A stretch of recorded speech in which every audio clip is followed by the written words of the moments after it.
So, ayun guys, for today's video, tara guys, samahan nyo akong magluto guys ng itong isda guys na tulingan guys, kasi walang tao dito sa bahay na mama. Ako guys yung naiwan dito. Kaya tara, linisan muna natin itong isda. And then, pagkatapos guys, prituhin na natin yan guys. Habang piniprito natin yung isda, lagay pa natin guys yung iba kasi masyadong yung mantika niya kasi is tumatalsik guys, masakit guys sa ating kamay. So pasensya nyo dyan na guys ng aking video kasi ako lang yung humahawak guys ng ating cellphone guys. So today's video, tayo guys yung videographer and lahat na guys. Yan, lagay na lang natin guys ng mga isda and then hintayin lang natin na maging color brown na siya guys. And maghiwa na tayo ng sibuyas, bawang, and then itong garlic, yeah, yung luya guys. Hiwain na natin guys para i-ready na natin kasi may gagawin pa tayo guys sa ating isda, hindi lang yung prinito. Lalagyan natin siya guys ng toyo and vinegar guys. Yan, tara, hiwain muna natin guys, mekos. Yan, hiwain natin yung sibuyas natin. And pagkatapos yun guys, is ayusin na natin yung kawali na paglulutuan natin ng ating isda for today's video.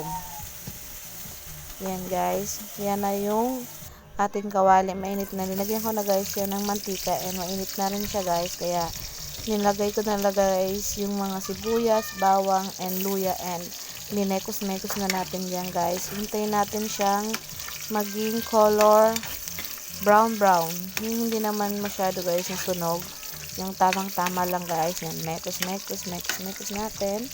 And then guys, pagkatapos nyan, ilagay natin yung ating prinito guys na isda. Ilalagay lang natin is yung ulo lang guys and yung ibang parte guys ng isda, kasi yung iba wag na natin isabay kasi yung kapatid kong isa baka hindi siya guys kumain, kaya yan lang guys natuto ang ating lulutuin niya. Mekos lang natin guys hanggang ma-absorb na nila guys yung ating ginisa guys na sibuyas and bawang. Next guys, lagyan natin ito ng toyo. Yan, magpasensya nyo guys kasi medyo mausok. Medyo mausok talaga guys. Yun na naman. Lagyan pa natin and then next is lagyan natin siya guys ng konting asukal para naman, and lagyan pa natin guys ng konting tubig. Yan guys yung asukal natin.